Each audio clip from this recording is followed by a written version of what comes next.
Hello বন্ধুরা, আপনারা কেমন আছেন? আশা করি সবাই ভালো আছেন। তো আজকের এই ভিডিওটা একটু ইনফরমেটিভ হতে চলেছে। তো রিসেন্টলি অন্নপূর্ণা ভান্ডারে টাকা সবারই ঢুকে গেছে, আবার অনেকেই আছে যাদের টাকা ঢুকেনি। এমনও হয়েছে যে প্রথম মাসে মানে এর আগের মাসে ঢুকেছে এবং এই মাসে তাদের ঢুকেনি।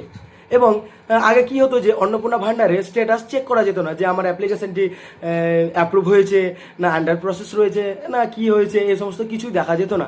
কিন্তু রিসেন্টলি ওয়েবসাইট আপডেট হয়ে গেছে। আপনার রেজিস্টার্ড মোবাইল নাম্বার দিয়ে, মানে আপনি অন্নপূর্ণা ভান্ডার অ্যাপ্লিকেশন করার সময় যে নাম্বারটি দিয়েছিলেন সেই নাম্বারটি দিয়ে এবং একটি ওটিপির মাধ্যমে আপনি জেনে নিতে পারবেন যে আপনার অ্যাপ্লিকেশনটি অ্যাপ্রুভ হয়েছে না আন্ডার প্রসেস রয়েছে, এই সমস্ত।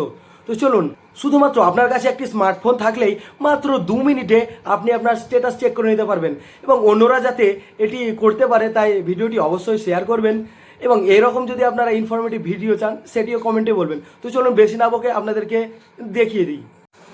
প্রথমেই ক্রোম ব্রাউজারটি ওপেন করে নেবেন এবং সার্চ ইঞ্জিনে সার্চ করবেন অন্নপূর্ণা ভান্ডার স্ট্যাটাস চেক এবং অ্যাপ্লিক্যান্ট লংয়ে ক্লিক করার পর আপনার সামনে এরকম একটি ইন্টারফেস আসবে, যেখানে আপনি আপনার ডিস্ট্রিক্টটি চুজ করে নেবেন। তো আমি আমার ডিস্ট্রিক্টটি চুজ করে নিলাম এবং তারপরে আপনার রেজিস্টার মোবাইল নাম্বারটি এখানে এন্টার করবেন এবং তারপরে আপনার নিচে আছে ক্যাপচা কোড, যেটিকে সঠিকভাবে পূরণ করতে হবে।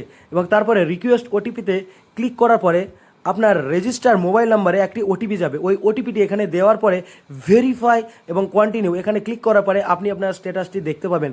যেমন আমি দেখতে পাচ্ছি অ্যাপ্লিকেশান সাবমিটেড, তারপরে এখানে দেখুন নিচে অ্যাপ্রুভ দেখাচ্ছে, এটা আমার মায়ের, এবং টাকাও ঢুকে গেছে। তো আপনাদের কী স্ট্যাটাস দেখাচ্ছে সেটি অবশ্যই কমেন্টে জানাবেন। আর হ্যাঁ, এরকম কি আরও ইনফরমেটিভ ভিডিও তৈরি করব, কমেন্টে অবশ্যই জানাবেন।